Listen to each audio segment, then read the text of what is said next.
Welcome, Pewter Report readers, viewers, and listeners to a brand new edition of the Pewter Report podcast brought to you by our friends over at Briar-Greaves Insurance.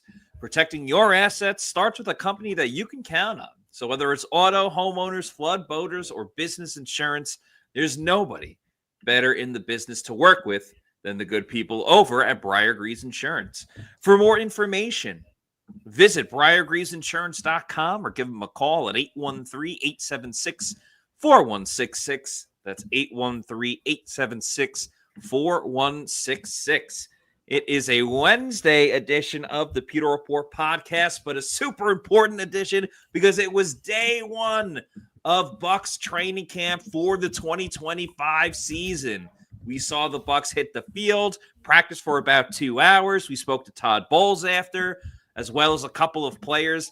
Saw a couple of highlight plays, some big moments for the defense, a big moment on the offense, and it was just great to see Bucs football. So we are going to break it down on today's show. I'm your host, Matt Matera. Joined with me is the face that runs the place at pewterreport.com, SR, Scott Reynolds. Hello, Scott. And how happy are you that Bucs football has returned?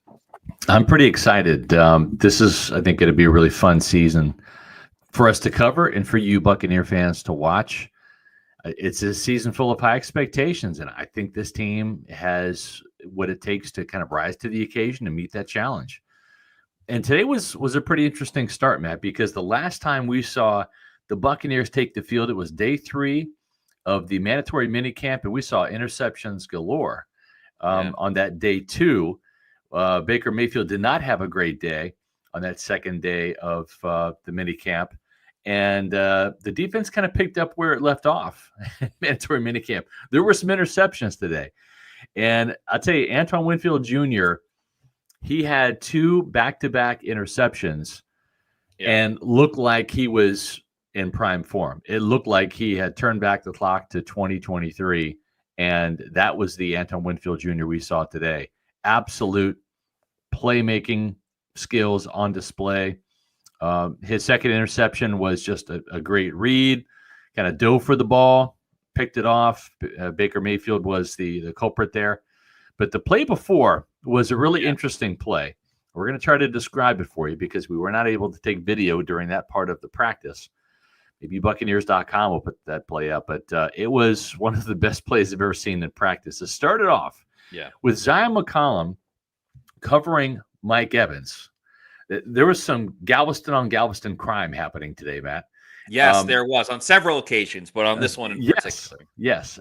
This was after Mike Evans had victimized Zion McCollum with a perfect catch from a perfect pass from Baker Mayfield right in the heart of the middle of the red zone. I'm sorry, middle of the end zone, right on the sideline. So really about 5 yards into the end zone, Evans catches a perfect pass. Zion had great coverage. Yeah, it wasn't bad by Zion at all. It was just spectacular play made by Mike Evans and a great throw by Baker. So anyway, this was essentially round 2 in that match. Exactly. And Zion McCollum gets an assist on this because he actually had an interception in his hands, actually cut right in front of Mike, right on the sidelines on an out route, and literally had the ball like right here secured in both hands. And we know Mike's a big guy. He likes to throw the uppercut.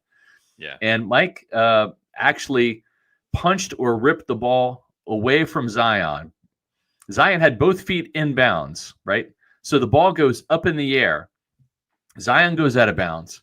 Mike goes out of bounds. Johnny on the spot, Antoine Winfield Jr. races over, toe taps, catches the ball as he is, how do I put this? Michael Jackson, Smooth Criminal? Yeah, right? Sort of. Yeah, kind of leaning out of bounds, but keeping his feet in bounds at the same time. And we had a great spot, our vantage point of the angle. We were right on that right side of the sidelines. I was doing the, he was in bounds. I was given that logo or that call that goes for as a reception. It was such an incredible athletic play. It was wild. Great battle between Mike Evans and Zion McCollum. You love seeing that. And then for Antoine to do that, and then the exact next play on the other side of the field, too. It just shows the coverage that Antoine Winfield Jr. has. The other side of the field, diving, makes the interception. Probably would have got, touchdown there, but, did get up and start sprinting towards the end Right. of the zone the other way. It felt like 2023 with all Yeah. pro Winfield Jr. being all over the place, making plays all over. Of course, Todd Bowles after was like, well, they're in shorts and t-shirts Yeah. when they're in.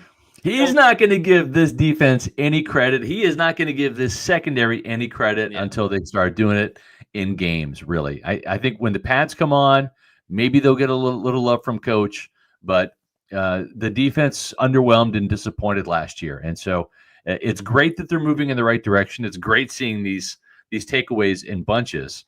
Bryce Hall also had an interception today as well, really a pick six.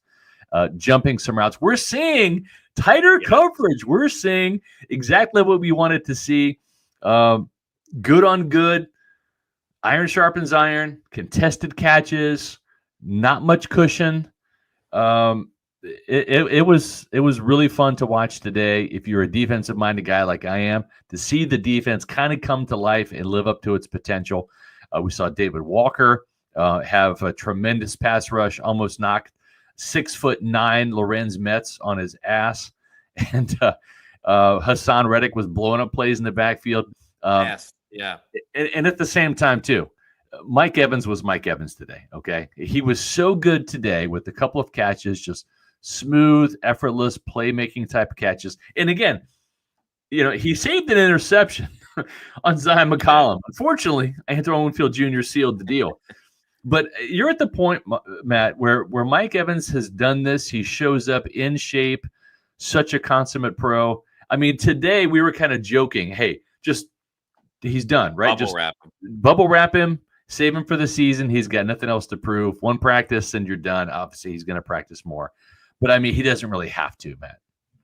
No, he doesn't. And Todd Bowles actually spoke after practice about having a game plan for Levante David and Mike Evans specifically on what days they will practice, and they won't be practicing every single day because, they are two of the best players on the team and long-term veterans. You don't need to, put extra wear and tear on their body if you don't have to. But Evans, I think, set the tone early because we saw him line up against Benjamin Morrison, the second-round pick who we're going to speak to tomorrow after training camp practice. But it was like, whoa, all right, like they're going to test the rookie right away, and bam, Mike was just like 1-2, bam, slants over the middle, makes the catch. He also had the awesome touchdown against Zion McCollum, back right corner of the end zone. Fantastic throw from Baker Mayfield. But there was also another play that was very interesting. There was a play during 11-on-11 where the Bucs defense essentially brought the house. They brought as many people as they possibly could. I'm curious if tackling and physicality and being able to hit the quarterback, how much different this would have played. But Baker tried to stall as much as he could, dropping further back and further back, and kind of floated the ball into the air. You had Mike sprinting across the field, and Mike caught it. And on the catch and run, it would have been like a 45-yard gain, depending on if anyone caught up to him. But Mike Evans, more than any receiver today, and I think today leaned towards the defense a little bit. I agree. More. Mike Evans was present and, again, establishing why he's going into the Hall of Fame one day and establishing why he's got a good chance to break the record going against Jerry Rice this season, because it was like we rewinded the tape to, the last game of the regular season and that playoff game against Washington, because Mike Evans was ready to go as far as the offense went. Yeah, he looked just, as you would expect, just, again, the consummate pro, shows up ready to play, makes big plays. He and Baker just have that rapport. He knows where Mike's going to be on the field. But this was a day that I think really was a defensive day. And we really got to see another round of Hassan Reddick. Remember, we only saw Hassan Reddick for 3 practices. That was the mandatory minicamp. So this is really the 4th day we've seen him. And just the speed that he has, the bend, the ability he has to just suddenly appear in the backfield, it's pretty impressive to watch. Now, again, once the pads come on, it'll be a different story, because then the offensive linemen have a little bit more of an advantage there because they can really get more physical. Right now they're kind of doing some holding and grabbing with these jerseys. But, I think you're going to see Hassan Reddick really show his stuff once the pads come on. Not that he wasn't doing it today. He made a great first impression in his first mini camp or first training camp practice. The other interesting thing to note, and I'm going to have to ask Todd Bowles, I meant to ask him today, some players had the gladiator caps on today. Like, for example, we had, Mike Evans had one on, but then like Emeka Egbuka and some of the other players didn't. Last year, every single veteran, I think with the exception of Luke Edeke, because he was trying a different helmet, that was supposedly more resistant to concussions. But then, of course, he gets a concussion in week 2, or actually in week 1, and missed week 2 through 4. But it was about 2/3, maybe 3/4 gladiator caps, but there was about maybe 1/4 to 1/3 that didn't have it. So we'll have to ask Todd Bowles tomorrow about that. But Emeka Egbuka, we haven't seen Chris Godwin, and right. I don't know when we're going to see Chris Godwin, because again, he was not out there on the field today practicing. We haven't seen him on the field at all. I would be shocked if he's ready for week 1. Absolutely shocked, because it's one thing to be on the field jogging. He hasn't done that yet. Another thing to be on the field running. He hasn't done that yet. Another thing to be on the field cutting as a receiver, planting your foot, cutting, creating separation. He's not anywhere close to that. I would be shocked if Chris Godwin would be ready for week 1, because here we are, July 23rd. That gives him 6 weeks to be ready to play football, and I don't think that's going to happen. But this guy right here was making some of these hands catches. He is a hands catcher. He does not let the body do the catching. He does not let the ball get into his body. Emeka Egbuka is the real deal, man. I mean, I can't wait to see him in pads, but I don't think it's going to make a difference, Matt. This guy is smooth, polished, glides across the field, makes catching look effortless. I think the Bucs got an absolute steal here in their first round pick. I know the Bucs want to get a little more vertical this year, and understandably so, when you have Mike Evans, and I think that's a little more suitable to the skill set of Jalen McMillan as well. But Emeka Egbuka has a chance to really be the king of the yak for the Buccaneers this season, at least, because today, from what I saw, he made a lot of like underneath catches and stuff like that. But hey, you can catch it 5 yards off the line of scrimmage. But if you make people miss and you head up the field and you turn 5 yards into 25 yards, then hell yeah, they'll get you the ball wherever, whenever, as Shakira once said. And then, throw some screen passes and things different like that. I wouldn't say it was like a blowout, insane type of day for Emeka Egbuka by any means. But yes, I did notice as well, he is straight hands all of the time, which was a little bit of an issue with Jalen McMillan last year. We all remember when he dropped that opening first touchdown, what should have been his first touchdown. He got one later on. But I think Emeka Egbuka, if you go by the history of recent Ohio State wide receivers, they all tend to have a sensational NFL career, or are currently still having a sensational NFL career. So I think Emeka Egbuka can hit the ground running. I was concerned at first about, rookies you're relying on to make an impact right away. But when you have Mike Evans, and opponents are going to give all of that attention to Mike Evans, and when you see what Jalen McMillan did towards the end of last season, takeaway tweets, I like that comment.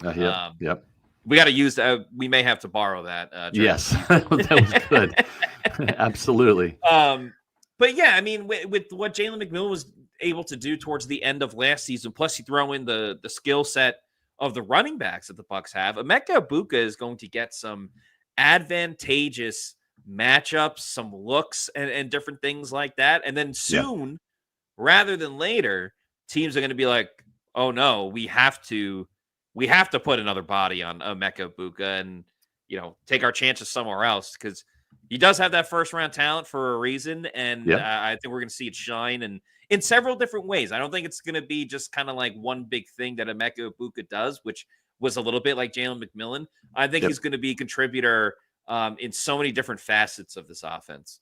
I'm with you. I mean, we give Jason Light a lot of credit for picking offensive linemen, and rightfully so. I mean, not only did he build a Super Bowl caliber offensive line, but then he rebuilt it, and he had to Yeah. when you had the sudden retirement of Ali Marpet after the 2021 season. Donovan Smith, they were ready to kind of move on from him, the left tackle. And then, of course, Ryan Jensen, they re-signed and make him the highest paid center in the NFL again. And then he has that devastating knee injury in his second training camp practice of the 2022 year. It was Todd Bowles. Think about this. This is Todd Bowles' second practice of training camp as the Bucs' new head coach, and he loses the starting center.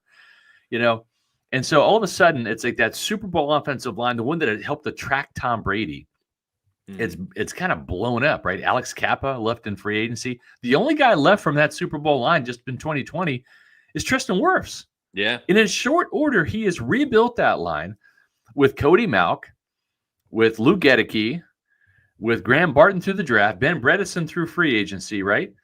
And as much as we give him props, Matt, for drafting offensive linemen to develop, his track record with wide receivers is stunningly good. He's drafted the two best wide receivers in franchise history. In Mike Evans, his first ever pick as the general manager back in 2014, then getting a steal in Chris Godwin in the third round in 2017. And we all like the trajectory of Jalen McMillan, who had 8 touchdowns. Correct. As a rookie last year, and now Emeka Egbuka. I mean, again, we're trying to be cautiously optimistic here, but everything we've seen from this kid, he just practices like a pro. He's as good as advertised, and so if this guy ends up getting somewhere between 500 and 1,000 yards as a rookie, and being just as impressive as Jalen McMillan was last year, don't be surprised, folks. And I'm just saying. Yeah, he's the offensive line drafting guru, but I think we also have to say Jason Light is the wide receiver drafting guru as well. Especially when it's a receiver that's either on day 1 or day 2, because obviously Mike was a first-round pick, and Chris Godwin with that third-round pick would have been technically a day 2, and Jalen McMillan. We're not talking about 6th, 7th round picks. We're not talking Jalen Darden or Trey Palmer. Yeah, exactly. Tyler Johnson actually carved out a little bit longer of a career than expected. Hey, Justin Watson won 3 Super Bowls. That's right. Yeah. But I'm just saying that, if you look at those offensive line picks, they're day 1 and day 2, right? And just like you said, with the receivers, the day 1 and day 2 picks, those guys have been studly at both positions. And Jason Light deserves a lot of credit. He and his staff for sure. And I think compared to other receivers the Bucs have had, it's always been if they get a chance, because there's always, Mike and Chris. Emeka Egbuka is getting a chance because he plays the Chris Godwin role. McMillan's more of an outside guy. We know Mike is an outside guy who can move inside if you need to. But with Chris Godwin likely being unavailable for that first game, it's what are you going to do? Bam, just have Emeka Egbuka essentially do everything or to a degree, everything of what Chris Godwin does for this offense. And I think that's a great thing. I always go back to what Jason Light and other front office and coaches have said about his meaning Ibuka's ability to block and be physical. And I love that. And I think that's great for this offense. I think of his ability to go over the middle. I think of his ability to, make big plays and go to the apex of his jumping ability and, try to make a big play, trying to catch the ball. I think we've only saw a brief snippet of what he's going to be able to do in this offense. And he's going to get opportunities. Even if Chris Godwin by some chance is available by week 1. We're not saying this by any means, and we don't think that's going to be the case. Even if Chris Godwin is going to be available, it might not be 100%. So why you're not going to throw him out there for 100% of the offensive snaps? That's right. Someone's going to have to go in. And I think we all feel pretty good about if Emeka Egbuka is the guy going in for Chris Godwin, and odds are it will be. Yeah, and just like Charlie Heck, we're going to talk to Charlie tomorrow after training camp practice. Just like Charlie Heck is getting all of this lead-up time, this long extended ramp to get on the highway and play left tackle, right? He's been the left tackle during the OTAs, mandatory minicamp. It'll be that case during training camp. In the preseason games, he's got a long time to establish that rapport with Ben Bredesen and of course Baker Mayfield in terms of where Mayfield likes to set up in the pocket. Same thing with Emeka Egbuka. Chris Godwin hasn't been on the practice field. He's not going to be on the practice field for some time. Emeka Egbuka from the OTAs, the mandatory minicamp, training camp now and the preseason, he's going to get plenty of time to build that rapport with Baker Mayfield, just like Jalen McMillan did last year. Remember, Jalen McMillan, his first catch should have been a touchdown. He dropped it, but then he scored a touchdown on his first actual catch in his first actual game from Baker Mayfield. So I like this extended amount of snaps he's getting. Of course, he's a first rounder. Like you want to kind of force your first rounder into the lineup as quickly as possible to get the most bang for your buck. But this kid's earned it. I mean, he is as good as advertised, and he's going to be something. So some news today about some of the injured players. We did a kind of an emergency podcast last night. Appreciate y'all tuning in for that. Yeah, thanks everyone. It did really well. Didn't really get a specific in terms of the injury for Anthony Walker, the inside linebacker, but he was not out in the field today practicing. So he was inside doing some work with trainers. So we're not sure what the injury is. Usually Todd Bowles is not terribly forthcoming when it comes to what injuries are in terms of what part of the body in training camp. Sometimes, he'll spill the beans, but he didn't really today. Coach doesn't have to until the injury reports come out. That's when he'll say he's got a knee, he's got a shoulder, he's got an ankle, right? But we're not exactly sure what the injury is that he suffered during the summertime vacation. Yeah, during the break. But he said he's going to be week to week. Desmond Watson, as we kind of surmised last night on our emergency podcast, Desmond Watson is it's a weight related issue, and this was a picture of Desmond Watson from the mandatory minicamp, and this is Desmond Watson today. Not much difference in terms of the weight, and Todd Bowles said that he's pleased with the progress that he's made. I don't necessarily think that's the case. I think Todd's being very generous, and I think Todd's being kind of political, and that's fine. Not knocking him for that. Yeah, but I think this is a message to Desmond Watson. It's like, hey, we set some goals for you. And this is my interpretation. I've not heard this per se, but I know this team pretty well. And I think, Matt, you would agree with me. And based upon reading between the lines what Todd Bowles said today, they had some weight goals, some targets set for Desmond Watson over the 6 weeks, lose this amount of weight, show up in training camp at this weight. And he didn't hit it. So he is on the non-football illness list.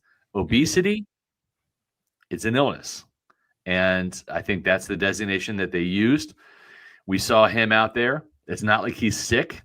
Right. He doesn't have a cold. He doesn't have the flu, or else he wouldn't have been outside there. Yeah, he was running sprints with the trainer for about 30 minutes at the start of practice. And then he was able to watch practice on the field. He actually had a jersey on and everything, watching practice, but was not able to participate. And so I think that they need to see some more progress from him. He's got to take this seriously. Otherwise, his one shot in Tampa Bay is going to be gone very quickly unless he really commits to this. And, we even saw Vita Vea kind of go over and talk to him and spend about 5 minutes just chatting with him, probably giving him some words of encouragement, some tips, whatever. Vita is a big guy, has dealt with his own weight issues in the past, has shown up to training camp overweight. Bruce Arians called him out a couple times, and he's had to deal with that. So he's got a great mentor, a great ally in his corner. It's just Desmond's got to put the work in if he wants to be active and be able to participate in training camp. Yeah, it was odd to see at first. Because you think illness, you don't think of like, just it's more of a weight issue than anything else. But there's nothing else that really could be. He's out there, he's running, he's doing everything. Yeah. You feel bad a little bit because he's so gargantuan. In one sense, it might be easier to shed some of the weight if you just kind of correct things one way or another. But at the same time, it's also difficult to kind of rid a habit that he's had really for his entire life. But he doesn't get the benefit of the doubt. Right? He's an undrafted free agent. It's not like he's a second round pick and all that stuff. And he's from Florida as well. It's not like he's got to get used to the heat and all these different things. So, I think Todd Bowles handled it pretty well with, I agree, saying it's encouraging seeing him to put in the work, but the work isn't there just yet. And the Bucs or any team, they're not going to hand him a spot just because of his size and everything like that. And I think a lot of us have said our concern with him certainly like you want to be in enough shape to play. But when you're that big, it means you're not moving that well either. And if you can't move, teams will be able to double team you and get you out of the way, or just be able to avoid you right away. Like, size is important, but if you can't move with that size, it doesn't do anything for you. So the Bucs are getting a little thin at both, ironically, at defensive tackle with Greg Gaines not participating, and then offensive tackle too with Silas Dancy not there and Tristan Wirfs not participating. So I don't think the Bucs are in dire straits yet by any means, but a lot of other guys are going to get opportunities just based on some players being unavailable for a variety of reasons. Yeah. So I got a little bit of clarity from last night. We did the emergency podcast talking about the 7 players that were either on the PUP list or the NFI, the non-football injury or illness list. And so we kind of talked about that last night. One of the news items yesterday was the fact that George Fant, the offensive tackle, still a free agent, has played with Seattle, Houston, as well as the Jets. He was in for a workout yesterday, and the Bucs didn't sign him. And I've kind of gleaned a little bit more information about that. He had a good workout. He was actually impressive enough that the team, I think, wants to sign him. I think price is the sticking point right now, and we'll see. The price that the Bucs want George Fant at is not to the Fant camp's liking right now, and so we'll see if the Bucs kind of wait this out a little bit and the price comes down. Probably needs a little bit of a reality check here. Training camp has started across the NFL, and you're not on an NFL roster. That pretty much says that the league doesn't think that you're worth a whole bunch. Otherwise, you would have already been signed by now. So we'll see. I think the Buccaneers want and need Fant, but they're not going to overpay. They're going to want him to come in at a particular price point. And I don't know what, I'm not privy to the numbers, so I have no idea what we're talking about in terms of salary for a 1 year guaranteed money. I just don't know. But I think that's where we're at is if the price is right, I think they're going to sign Fant, and they might do it this week. But maybe he goes somewhere else and gets the money he's looking for in camp in a week or two. I don't know, but something to keep an eye on. But they have not crossed Fant's name off their board. They do like him, and they're also going to be bringing in some other tackles as well. So they'll have some options, but they do need another offensive tackle, Matt. You're right. They're a little thin there with Tristan Wirfs being out. I don't think anybody wants to see Lorenz Metz in the lineup. He's the international player. I know he's the international exemption, but I don't see how there's any other way he's on this even practice squad with the exception of being the international exemption. There's just I agree. I know he's big, but he can't. He can't move. He can't move. He can't move. Yeah. Like, I know we've said that he's a sequoia. Right. I know I've said like Desmond Watson is a spectacle like Andre the Giant because of like his size. Well, Lorenz Metz is like Andre the Giant in the sense of he's so big he can't move that much. For those wrestling fans, there's Andre the Giant. There's the Great Khali. Some might remember he was in the Longest Yard remake with Adam Sandler. Happy Gilmore too, coming out Friday. These guys are so big, but they can't move. Their feet are so gigantic. It's difficult to pick it up, lift it, and move it to the side.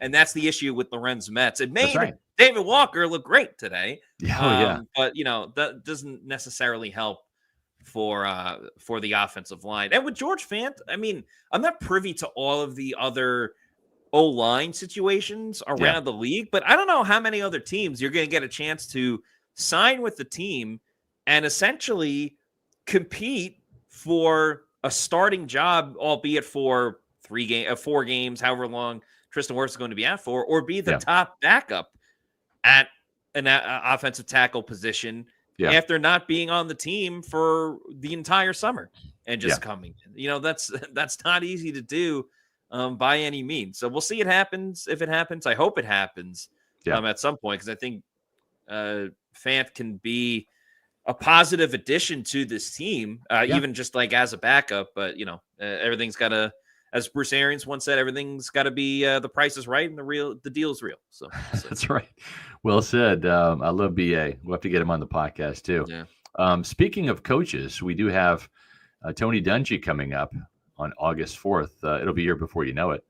And we're going to have Coach coming on, and we're looking forward to talking about the good old days when Tony Dungy helped turn this franchise around. And as Flash Gordon says, can't wait for Tony Dungy. That's right. So mark your calendar, Monday, August 4th.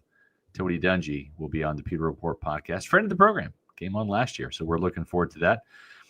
Matt, one of the things that we probably should talk about also is there was a special guest today. Yeah, at Bucs training camp, Coach Prime time. Deion Sanders. Yeah, it was cool. Cool to see Coach Prime was at practice today. Obviously, his son Shiloh is on the team, so he made a stop into Tampa to watch Shiloh practice. He had a nice conversation with Todd Bowles at the beginning of practice when players are going through special teams and things like that. But yeah, he was at all of practice. I believe his other son was there. I believe Deion Sanders Jr. was with them. Yeah. He kind of does a lot of the camera behind the scenes stuff, but you never know who's going to pop up during training camp or OTAs. Like, there was one time Ocho Cinco and the Madden ratings adjusters showed up at practice one day. Right. That cool. T.O. was there one time. Yeah.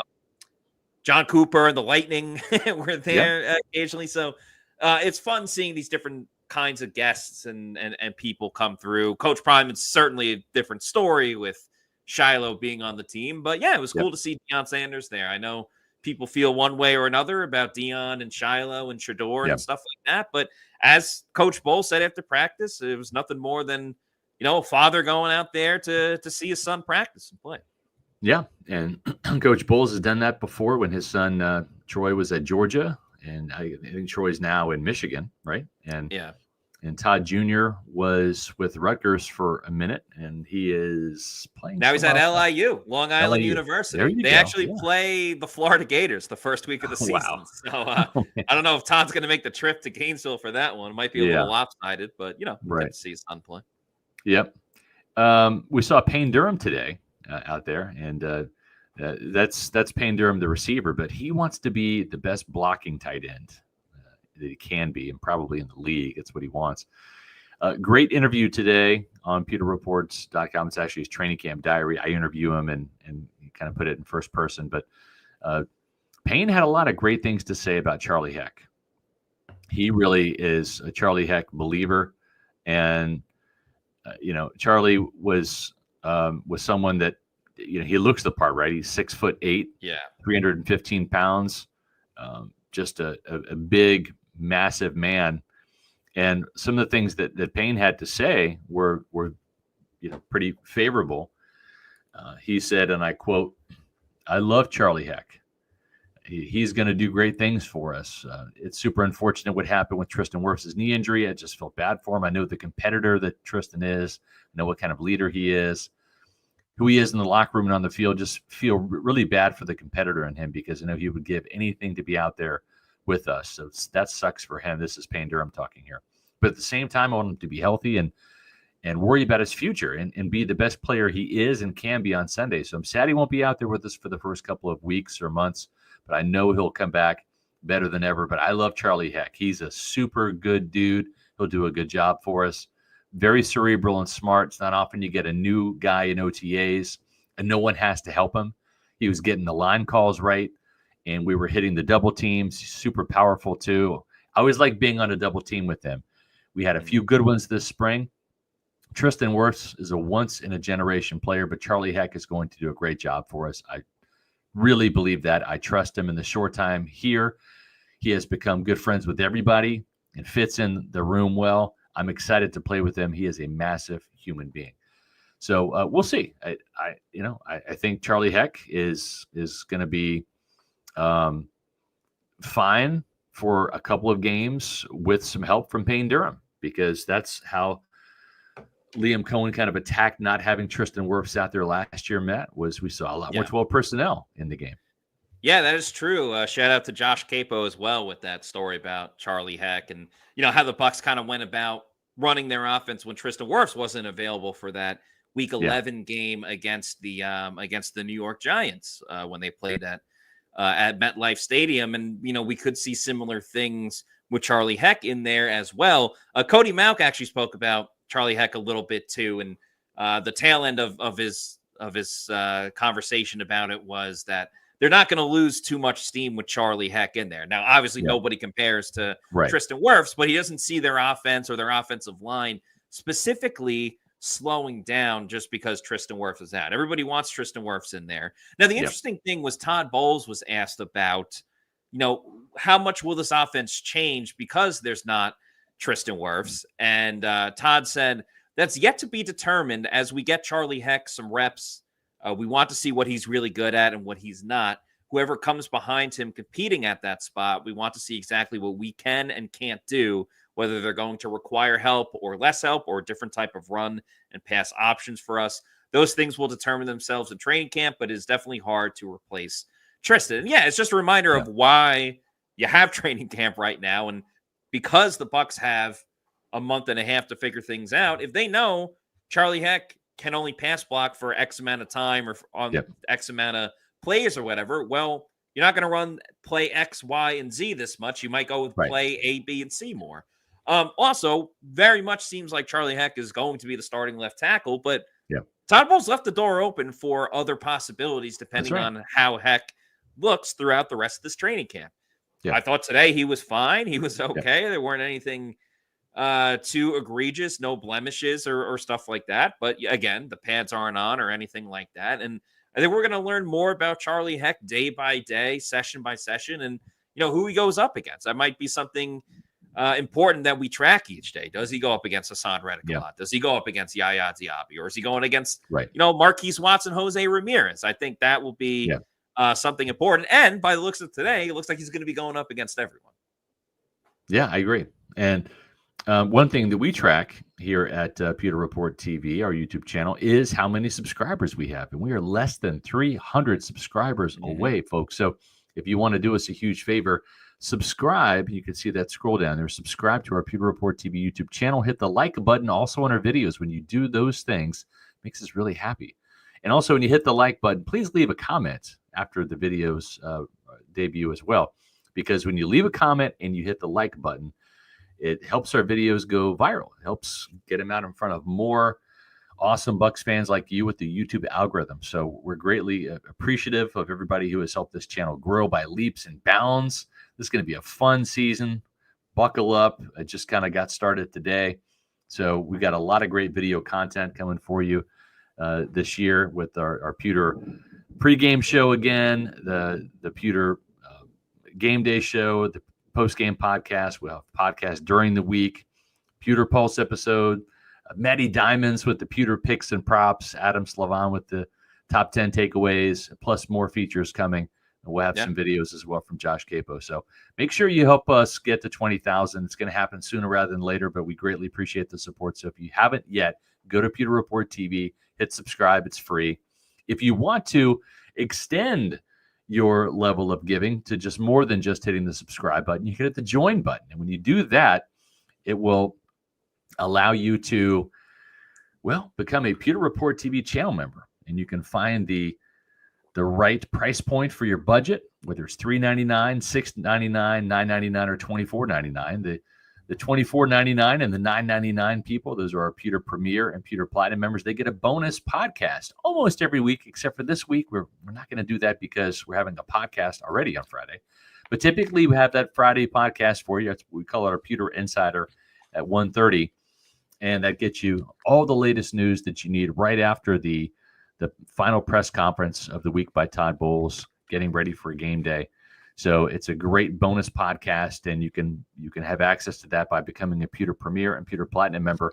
We also, for the Pewter Platinum members, we have a June Pewter Platinum member meetup. We had that at Walk-Ons back in June. We had Mike Greenberg, assistant general manager, the Bucs capologist. Greeny was there, along with Zaya McCollum, both taking pictures, meeting the fans, answering questions, signing pictures that we provided. So it was a great event.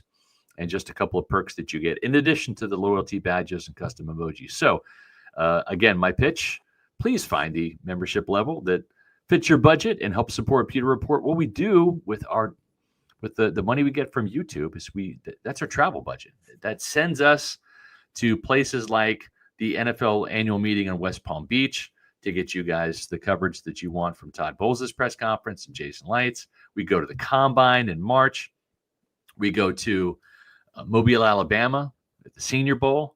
And we're sending Matty Diamonds and Adam Slice Levon to Pittsburgh to watch the joint practice between the Bucs and the Steelers in middle of August. So we're excited about that. If you don't know, the Bucs have 2 joint practices, one with the Tennessee Titans before the preseason opener here in Tampa. And then the next week, they'll be in Pittsburgh for 2 practices, a Wednesday practice and then a Thursday practice, which is the joint practice with the perhaps Aaron Rodgers-led Steelers. You know, we'll see if Aaron Rodgers still has what it takes to get on the field and practice. He's getting up there in the years. Was he 40 years old now, Matt? I think he's 40. Yeah. So yeah. But yeah, I love joint practices. They're just seeing the Bucs play against someone else in a practice setting. Obviously, game setting's better, but in a practice setting, I think it's a ton of fun. The Titans will be interesting because we're talking about Cam Ward, the number 1 overall pick. We'll see how he looks. And then Rodgers, the future Hall of Famer, DK Metcalf. We'll see how the Bucs corners look against him. So very excited for all of this coverage, but there's still a lot more to go. And what's also fun is today's practice was great to be back out there, seeing the Bucs in uniform hit the field. There's no fans out there. So we were able to stand up and go across the sideline. But tomorrow is going to be even crazier. Yeah. It's the first practice where fans will be in the stands, and Bucs fans bring it every single time. I know it's going to be loud. I know people are going to be cheering. I'm excited for them to ooh and ah and you know, show their support when Mike Evans makes a big play, but then also show their support when, you know, Antoine Winfield Jr. makes a big play or Yaya Diaby gets after the quarterback, whatever the case may be. So Abraham, Vatican Cherry looks like they're going to be there tomorrow. So. Yeah, make sure you say hi. If you come to a Bucs practice, we usually wear these black polos like Johnny Cash. We always have our Pewter Report black polos on. Adam Slavon, of course, had to wear the white today. But we're usually black or gray. Yeah, didn't get the memo. That's okay. But yeah, just say, hey, Matt, Scott, Adam Bailey, please say hello. We'll chat with you, high five, take Absolutely. pictures, sign autographs. I know you want the player autographs. You don't really want our autographs, but we'll chat, take photos, videos, whatever you want to do. We're so thankful and grateful for the fans. Yeah, we do work for you, the fans. So if you're out there tomorrow or throughout, the summer when training camp is going on, please say hello, and we'll happy to have a chat and all that stuff, like Nathan Elliott. Yeah, absolutely, Nathan. Looking forward to seeing you again, my friend. And we have a couple super chats to get to, Matt. So let's get to them. Let's get it started with KGH for Life. Thanks for the $5 super chat. Says, what's up, fellas? I know it's the first practice, but a couple of offensive players had said the offense is the same. Is that concerning? No, not at all. I think that's a really good thing because this is a really good offense, and they love the continuity. I think that's what they're speaking to, Matt. They're speaking to, hey, it's the same thing. It's not like a wholesale change, not like new it language, was, like it was from Leftwich to Canales and Canales to Cohen. They're speaking the same language. It's relatively the same playbook. You got to remember, this is a pretty vast playbook, right? Mm-hmm. And so sometimes, and I think the genius of the Sean McVay offense that Liam Cohen brought here to Tampa and kind of, created his own, playbook, a little bit of his own monster, really, is you can run the same play out of different formations, and it can look completely different at the line of scrimmage with that pre-snap read for the defense. So, listen, every NFL team has a slant. Every NFL team has a go route. Every NFL team in their playbook, they've got a skinny post, right? It just out of what personnel grouping is there motion? Is there an orbit? There's so many different variables that you can construct within your offense.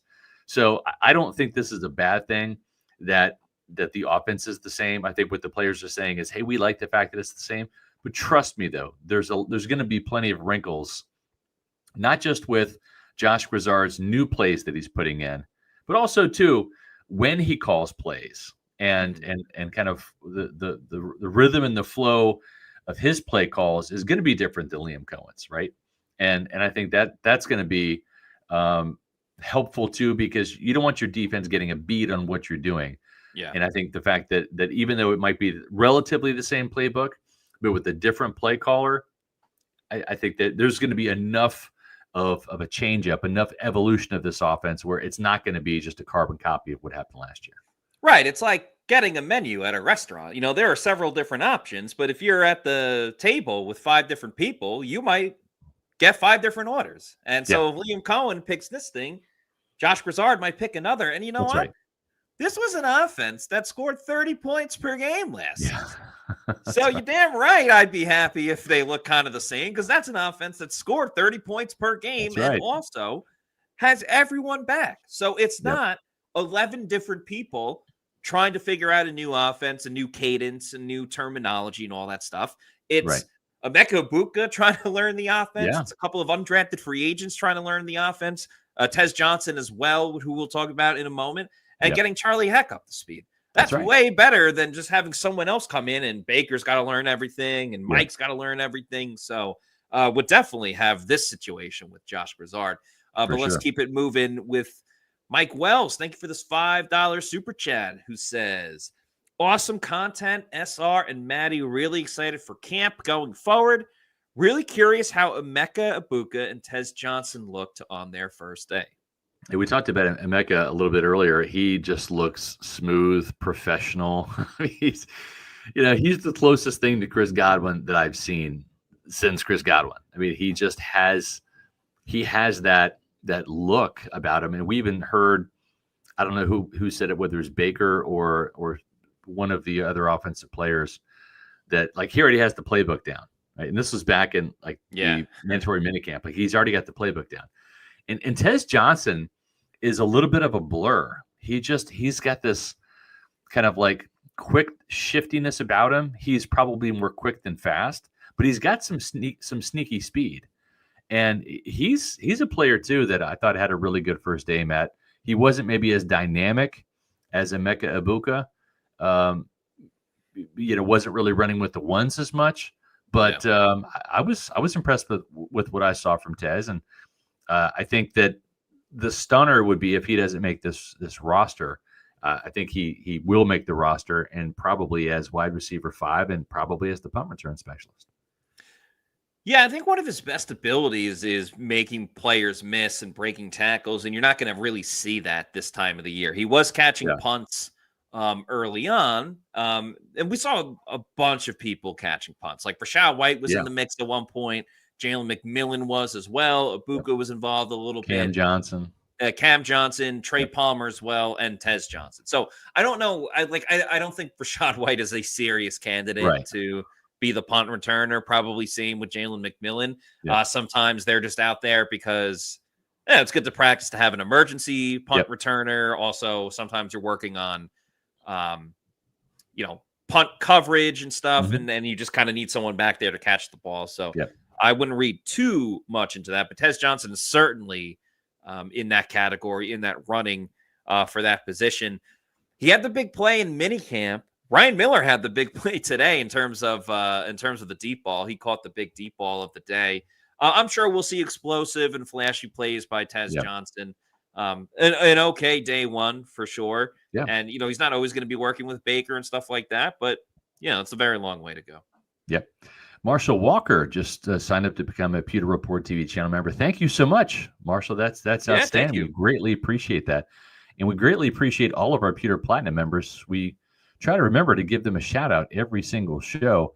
Yeah. And we'll do that right now with Scott Federico, Rachel Gordon, Noah Parr, Scotty J, Dave Anderson, Hezo813, Ash Fishpool, Joel Elrican, Sam, John Dale Morris, Zach Brannigan, RP89, Eric McMillan, Connor For Reals, Kevin Thomas, Zach Jarvis, Leighton Carter, The Guy Is Gifted, Brandon Riley, Alec Bickler, and Nick Dubuque. Thank you so much for being Pewter Report TV Platinum members. Greatly appreciate that.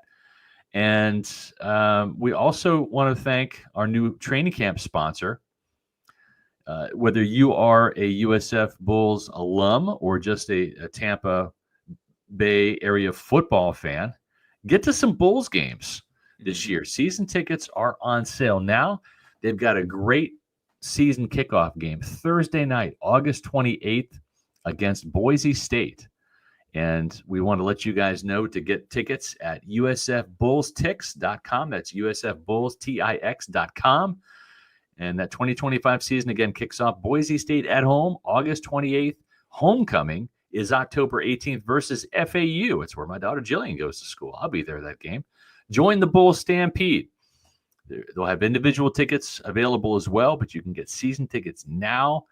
And they have a couple of games during the week, too. Another Thursday night game against Charlotte, and then a Friday night game as well. So even if you have, say, another football team in mind, whether it's maybe the Florida Gators you're a fan of, or Seminoles, or the Miami Hurricanes, you want to watch those games on Saturdays, well, go support the local football team, the USF Bulls, fresh off of a bowl win with Alex Skolish. It's a team I'm going to be keeping my eye on. They're a fun offense to watch, and put a little bit of a scare into Alabama 2 years in a row. Of course, the Crimson Tide prevailed, but those were some fun games to watch for about 3 quarters at least. Yeah, team that's certainly on the rise. Looks like they got the right coach, and it's watching football. I'm never going to complain about watching football. So go out and support USF. Animal with the $2 super chat. How did Kyle Trask look? I thought he looked okay. He made a couple of good throws. Actually, the throw of the day came from the undrafted free agent rookie, Matt. Yeah. Connor Beliziak? Connor Beliziak. That was the deep ball to Ryan Miller. Yeah. Deep down the field. Not that Kyle Trask's job is in jeopardy or anything like that. Right. I thought Kyle Trask was fine. It was okay. They didn't – a lot of the 11-on-11, 7-on-7, it was in the middle of the field, so there wasn't a ton of – I don't really think besides – there was the one all-out blitz I talked about earlier on the show with Baker to Mike, and then there's Baker to Mike in the red zone. Besides that, there wasn't really a lot of touchdowns thrown because there wasn't a lot of red zone. It wasn't a lot of working from 30 yards away and going to the end zone. It was a lot of okay, you're at the 25 going to midfield and stuff like that. So Kyle Trask was fine. Wasn't good, wasn't bad. Just a pretty average day for your backup quarterback. Yeah, exactly. Yeah. And we're going to be having another podcast tomorrow. Obviously, there's practice, and there will be another podcast on Friday. Might be earlier on Friday, too. So keep in mind, we're going to kind of see what time practice is over on Friday. But we might be doing a podcast live from One Buccaneer Place on Friday, shortly after the Bucs media session. So the practice is supposed to end on Friday, I think, around 11 o'clock, Matt, I believe. Yeah, let me double check. And then we'll have about an hour's worth of media availability between Coach Bowles and the players that we'll be getting. Yeah, that practice actually ends at 10:40, so just around 11. July 25th. And then, so we might be doing a podcast somewhere between 1 and 2. We'll let you know tomorrow exactly when that podcast will be, but I think that's going to be an earlier podcast on Friday. So a great time for you to take a lunch break and join the Pewter Report podcast live from work. So we'll try a little bit of a different time. Most of our podcasts will be from 4 to 5. We'll keep that up during football season as well. But we'll probably have a couple primetime podcasts with Larry Foote, the co-defensive coordinator, as well as Josh Grizzard. Both of those coaches, coordinators have said that they would be joining us in training camp, working with the Bucs PR staff to find the right time and date, but probably a later podcast because the coaches typically have meetings in the 4 to 5 o'clock hour. So we don't want to get Todd Bowles angry while Larry Foote isn't in the room or something. So we're gonna work with the coaches' schedules and probably do a podcast in the early evening. So stay tuned for those announcements. Yeah, just look for when we post the times and stuff like that. But we're excited for all the content that we're going to have for this upcoming season. By the way, I know we talked about it earlier, but I just want to give another shout out again to Bryce Hall. He had the interception. He had a pass breakup earlier on the right side of the field. It was kind of very similar to Antoine Winfield Jr., where it was he made a play on the right side of the field, but then made that interception over on the left side. And again, Todd Bowles talked about from what happened to him last season. Remember, getting injured the first game of the season, fractured fibula or dislocated ankle and a fractured fibula, missed the whole season. And Todd Bowles said, from where he was then to how he was like during OTAs and minicamp to where he is now. It's all the credit to like the work that he's put in and how he's been able to bounce back.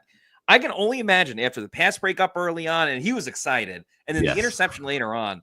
I mean, this guy has to be absolutely buzzing thinking about his season. His career is probably in jeopardy. You know, Right? You played one game, then you're going into free agency after missing the entire season. Who knows who's going to sign you? And then you make a splash play early on. Again, he's slotted to be like the fourth string cornerback.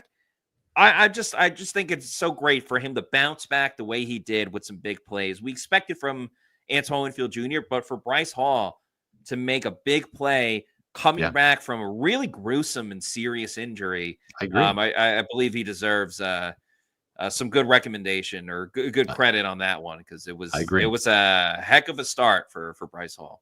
It was, and also too, I want to give some big props to Mario Thomas for re-upping as a Pewter Platinum member too. I didn't mention him in the previous list there, but thank you very much, Mario, for your support there. It was interesting, right? Because Todd Bowles has kind of come out and said it's kind of an open battle at cornerback. For both of them, not just Jamel Dean, but Zion McCollum. We know Zion, friend of the program, is going to be one of the starting corners for sure.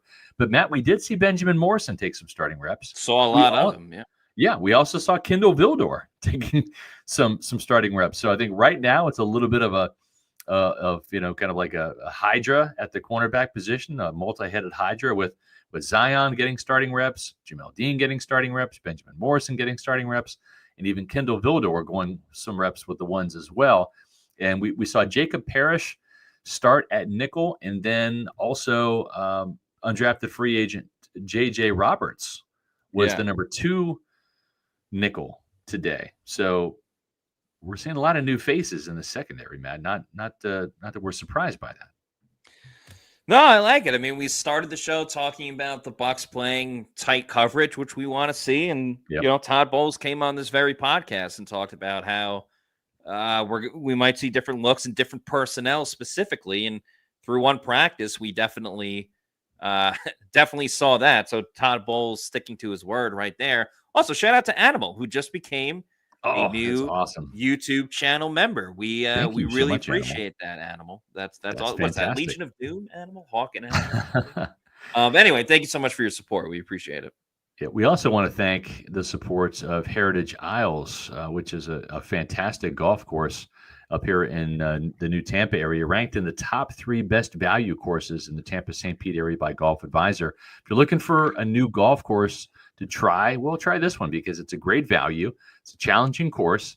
It is a country club, but also open to the public. For tee times, give them a call at 813-907-7447. That's 813-907-7447. Again, Heritage Isles Golf and Country Club here in the new Tampa area, ranked in the top 3 best value courses in the Tampa St. Pete area by Golf Advisor. That is one heck of a recommendation there. We have some recommendations for you guys too.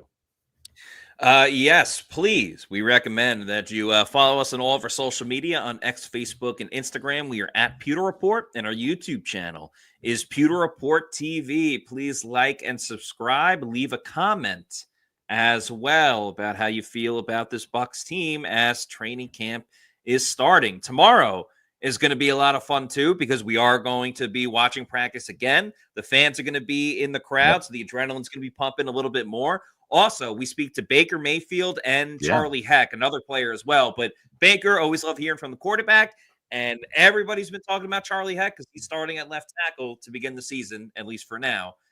So we'll recap what we heard from them as well. That's right. So that's going to do it for us on today's show. For Scott Reynolds, I'm Matt Matera saying thanks, everybody, for watching. We'll see you tomorrow at 4 p.m. for another edition of the Pewter Report podcast. Out.